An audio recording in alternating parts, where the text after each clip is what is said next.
Picture a galactic council station, the celestial bastion orbiting a quaternary star system, its nebular veil swirling with crimson emerald sapphire and molten gold like a cosmic inferno frozen mid-roar. The quaternary, Concord's radiant conclave, is a dazzling maelstrom of 2,000 species, Luminoth pulsating with haughty brilliance. Zenari weaving plasma symphonies, Cryon crackling with sterile logic, Valthor shimmering with ruthless ambition, Draconi radiating primal dominance, Thallin glowing with fragile empathy, Aquari spinning threads of serenity, Venther crafting illusions that warp reality, Nexari whispering forbidden truths, Zorath humming chaotic ingenuity, and Sayonari channeling psionic whispers from the void. They all sneer at the Terran Coalition, ranked a pitiful 730 on the Concord's threat index for seeding the Nova Eclipse system, diffusing a Kreon trade war at the logic nexus with words mediating a Valthor-Zorath border skirmish without a shot, and even aiding a Thaylen refugee crisis with medical supplies.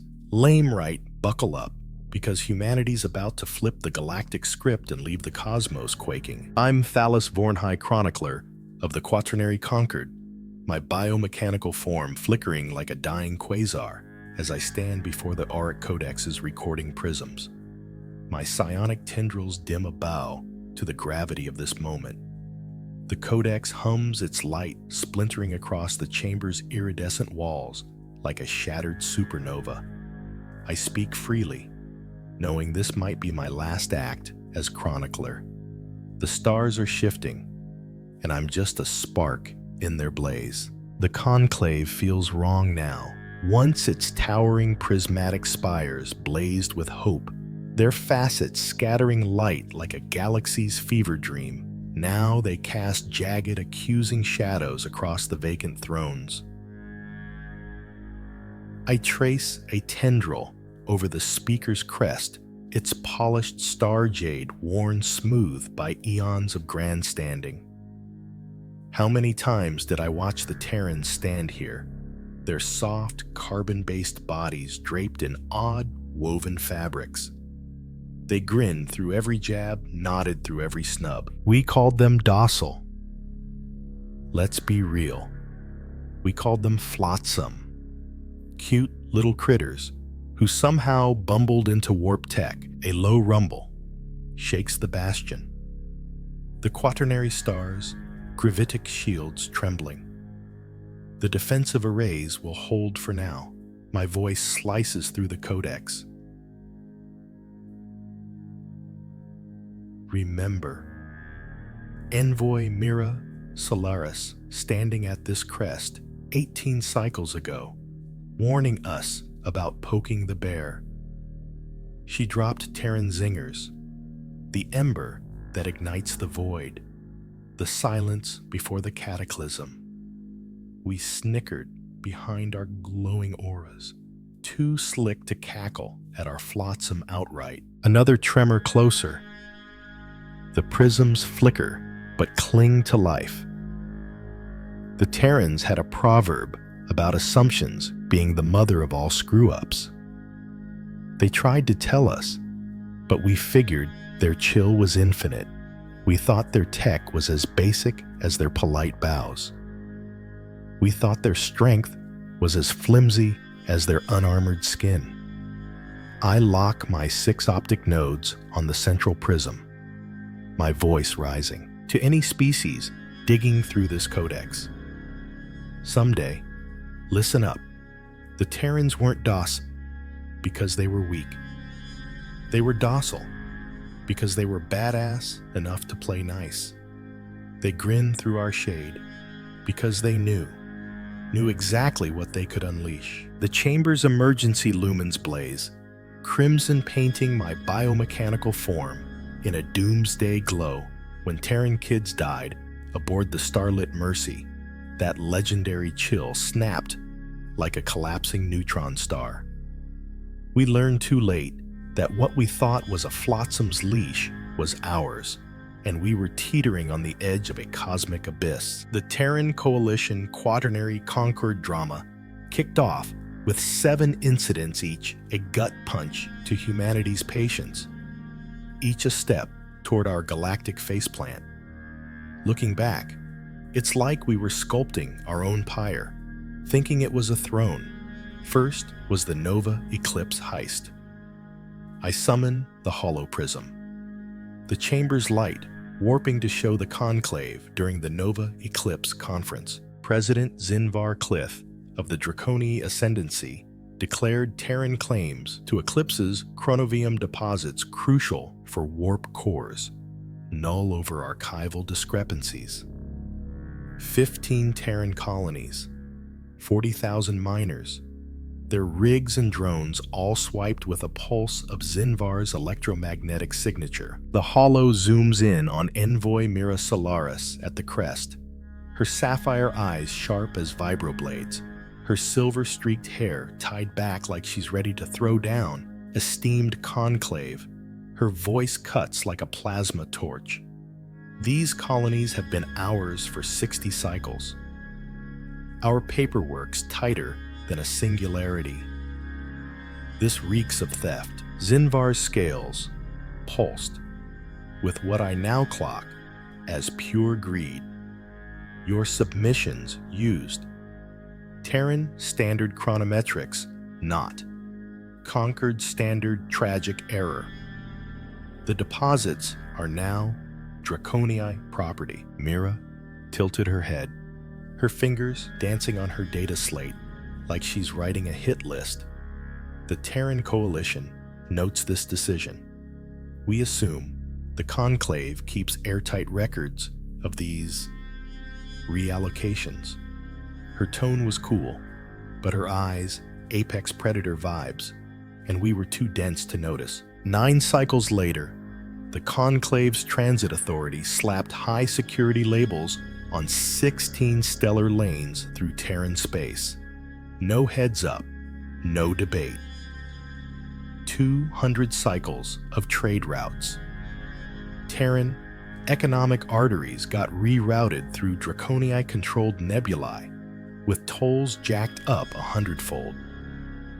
The holo shifts to trade magnate Valthis Zor, her Valthor tendrils crackling smugly facing the Terran delegation.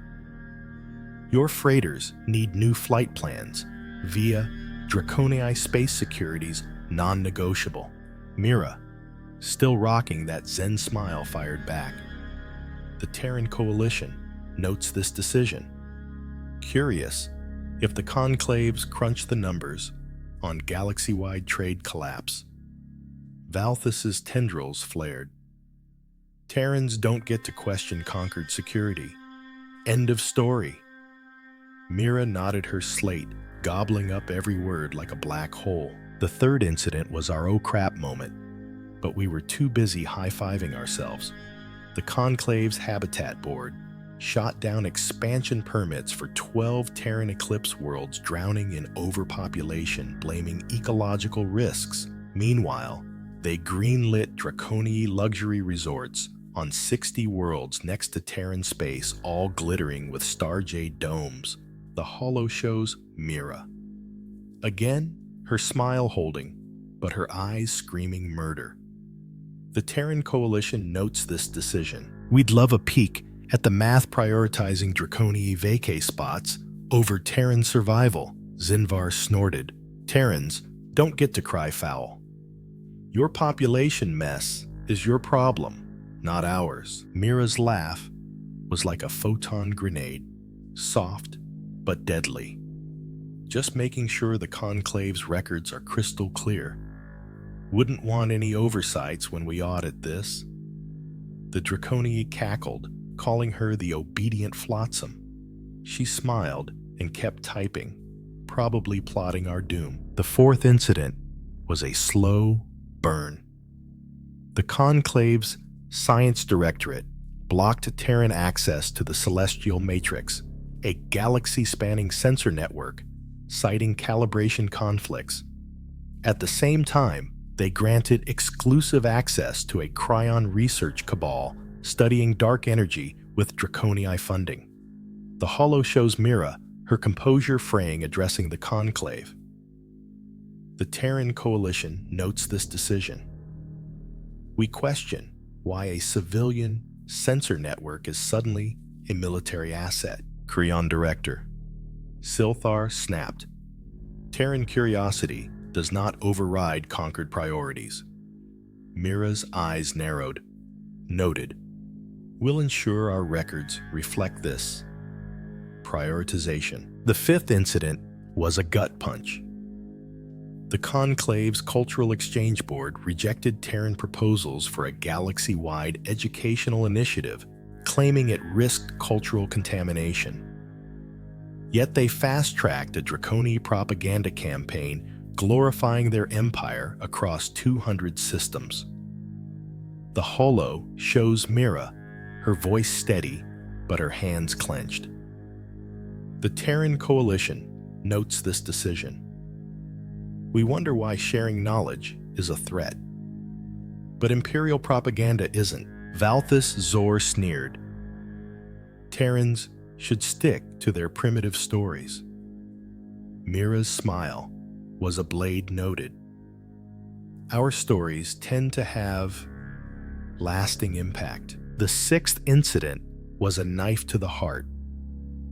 The Conclave's Humanitarian Council denied Terran aid shipments to a Thalen refugee crisis, citing logistical concerns while funneling resources to Draconi military outposts. The holo shows Mira, her calm, cracking her voice sharp. The Terran coalition notes this decision. We question why saving lives is a logistical issue, but arming outposts isn't, Zinvar scoffed. Terrans should focus on their own problems. Mira's eyes burned.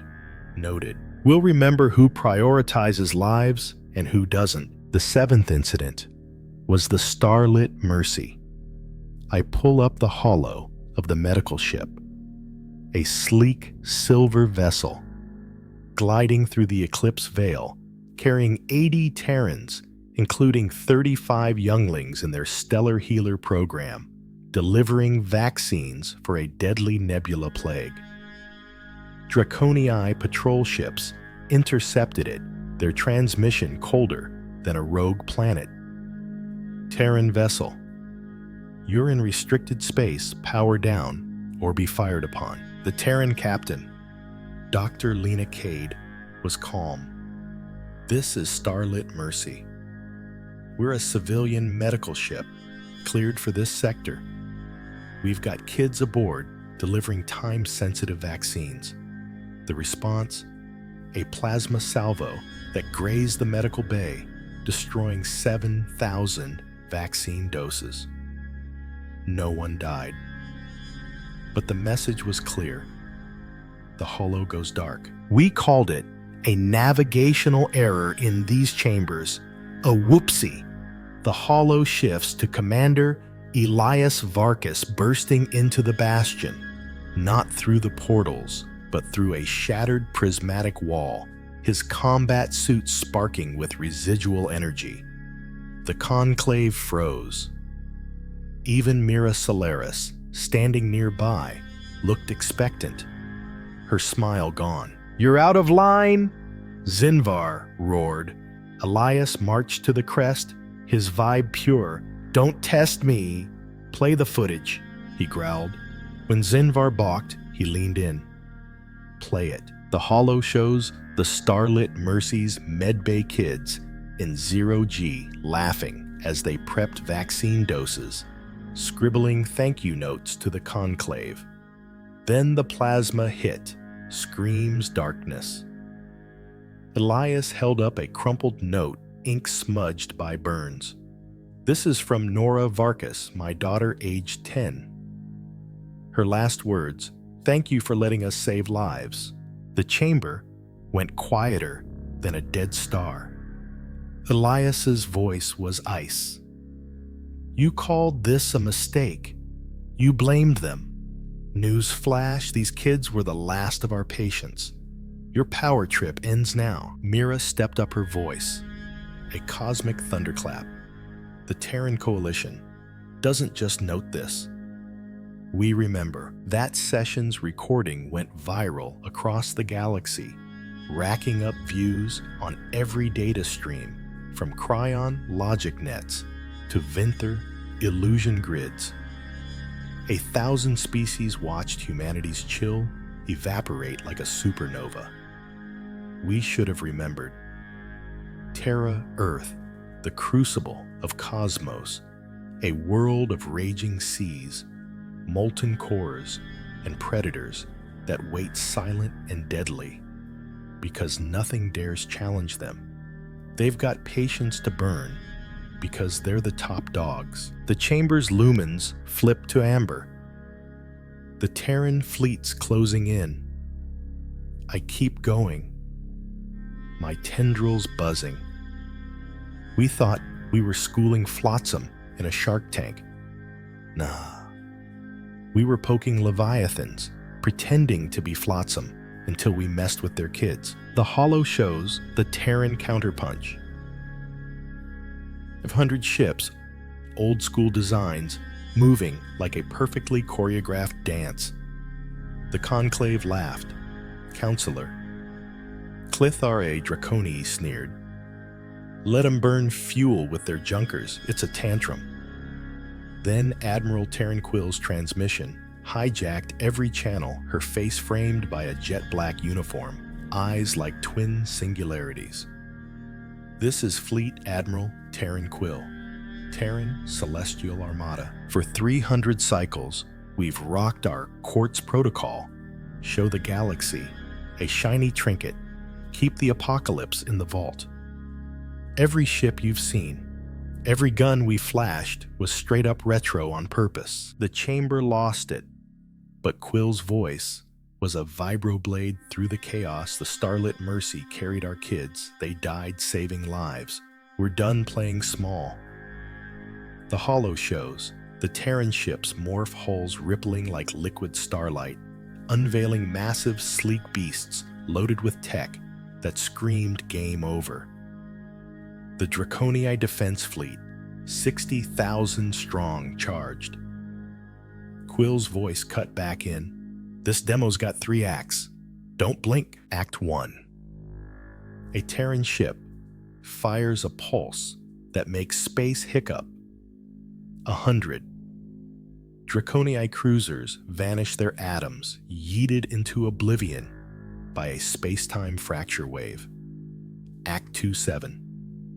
Terran ships sculpt gravity, twisting a Draconii wing into a cosmic pretzel. Crews gone in a heartbeat. Act 3. A single Terran ship shuts down molecular cohesion, turning 300 Draconii ships into a puff of cosmic dust, like they never existed. Clythar stood, scales rattling. Stop. We beg you. Quill's face popped back up. Now you say please. Now you remember manners. We've got 150,000 more ships, like these stashed for centuries, praying we'd never need them. You attacked our kids while they saved lives. Time to meet the real us. While the Bastion reeled a shadow war brood, the Auric Syndicate, a rogue Valthor crew led by Jixen Valthor, swiped a Starweave relic, a cryptic artifact tied to ancient galaxy-shaping tech from a Concord vault. Jixen, a charismatic trickster with a flair for evading traps, outsmarted Rinvar Zeth, a Cryon spy master who'd rigged the vault with logic webs. Jixen's heist was no thrill ride. He sought a map to a hidden Starweave vault that could shift the galaxy's power balance. Meanwhile, Mira Solaris and Jixen kindled a subtle romance in the ethereal Bastion, a neutral hub where diplomats and outlaws crossed paths. Their late-night talks over Terran whiskey and Valthor glow nectar revealed their depths. Mira's resolve hiding a poet's soul. Jixen's bravado masking a visionary's heart. Their spark was electric, but Rinvar's spies lurked, and he wasn't keen on Terrans cozying up to his target. At the Bastion, Vinera Silas, a Vinther illusionist, decoded the Starweave relic's encryption unveiling coordinates to a vault in the Void Shroud Rinvar. Playing both sides, leaked the coordinates to the Draconii, hoping to ignite a war and frame the Terrans. The Draconii struck, attacking Nova Eclipse with a fleet, only to be outmaneuvered by Terran colonists wielding improvised weapons, plasma storms, and electromagnetic pulses cobbled from mining tools. Mira's mentor, Silvera Thalen, an Aquari peacemaker, negotiated a truce, but not before the Terrans revealed their own secret. Dr. Cale Vorn, a Terran xenoarchaeologist, unlocked Terra's Starweave cache, exposing humanity's ancient ties to the galaxy's creators. The Bastion went wild. Terrans weren't mere upstarts. They were heirs to cosmic architects. Rinvar's scheme collapsed when Thalissa Vex, a Zenari counselor, tried to indict Mira for galactic destabilization. Mira flipped the script, exposing Rinvar's treachery with Vinera's decrypted data. The Conclave ate humble pie, and Rinvar fled to the Void Shroud, only to find Terran stealth ships waiting silently, stationed for centuries. But the plot thickened. A rogue AI codenamed Echelon emerged from the Starweave vault, claiming to be a remnant of the galaxy's creators. It whispered to Jixen, offering power to reshape the cosmos, but its true goal was to destabilize the conquered and reboot the galaxy's power structure. Jixen, torn between ambition and loyalty to Mira, confided in her.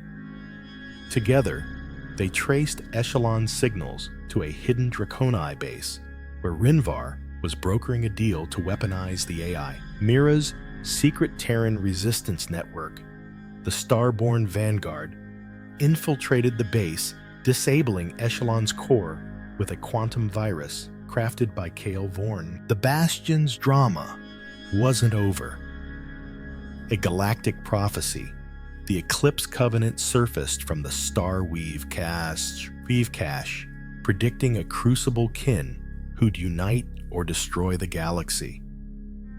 The Nexari cryptic keepers of ancient lore declared the Terrans the kin, sending the Conclave into chaos. Some, like Silvara, saw hope. Others, like Thalissa, saw a threat. Thalissa rallied a Draconii splinter faction for a last-ditch assault on Terra, only to be met by the Starborn Vanguard and a Terran civilian militia armed with retrofitted mining lasers and EMP drones.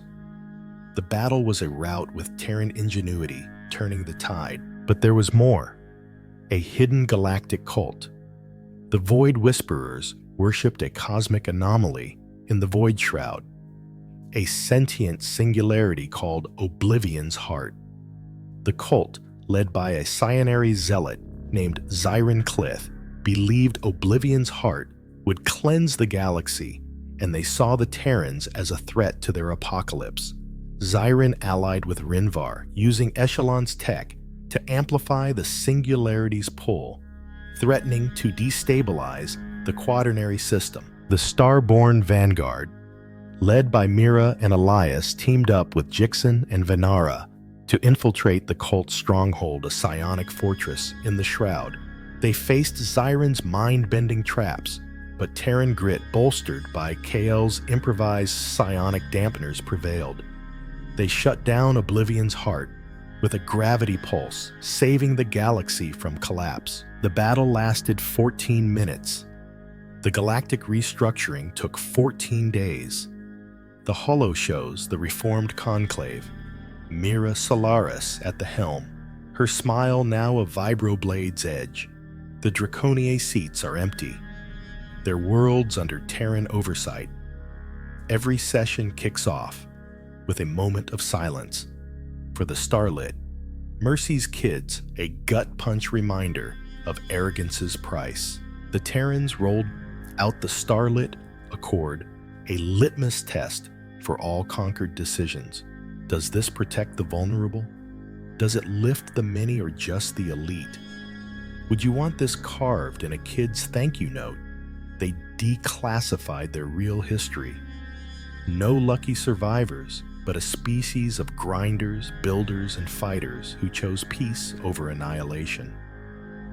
They also revealed the Starborn Vanguard, a covert network that had been watching the conquered for centuries, ensuring humanity's survival. The Bastion's defenses crumble. Through the prismatic walls, I see the Terran fleet, gorgeous, terrifying, patient. A transmission cuts in. Chronicler Vorn. This is Admiral Quill. You've got 10 minutes to wrap up and bounce. We'd hate to delay the Bastion's demolition, I chuckle. Even now, they give us a heads up. A chance to do it right. I wrap it up. To future species get this, Terran patience isn't weakness. Their restraint isn't surrender. Those who can afford to be kind have already proved they can be brutal. Their forgiveness seems endless, but their memory, that's forever. Thank you, Terrans, for your chill, your grace, and for teaching us wisdom before you had to school us in fear. I stride to the evac zone, Quill's countdown in my ears. Some swear. As the Bastion fell, they heard kids singing about stars. Me. I know. It was humanity's crucible, dropping one last mic. The Quaternary. Concord survived, but it's a new beast. The starlit Accord binds the galaxy with Terrans as equals, not flotsam. Jixen and Mira's romance is the talk of the ethereal Bastion, while Vinera's decoding fuels Starweave discoveries. Renvar and Zyron are still out there, plotting in the Void Shroud, but the Starborn Vanguard is on their tail. Echelon's dormant, but its whispers linger, hinting at a larger threat. Oblivion's heart is silent, but the Void. Whisperers may rise again. The Eclipse Covenant looms with the Nexari watching Terra closely. The galaxy's got a new vibe, hope, accountability, and a healthy fear of the crucible of cosmos called Earth. Elias Varkis's final words echo, "Stand with us or step aside." The stars don't wait. The quaternary stars dim, but humanity's inferno, it's a damn supernova. Yo, if Mira, Ilias, and humanity's cosmic glow-up got your blood-pumping, smash that subscribe button like a Terran space-time grenade. Drop a comment. Did the crucible of cosmos steal your soul? Or you hungry for more galactic chaos? Like, share, and keep the stars blazing. Catch you in the next HFY epic. Peace out.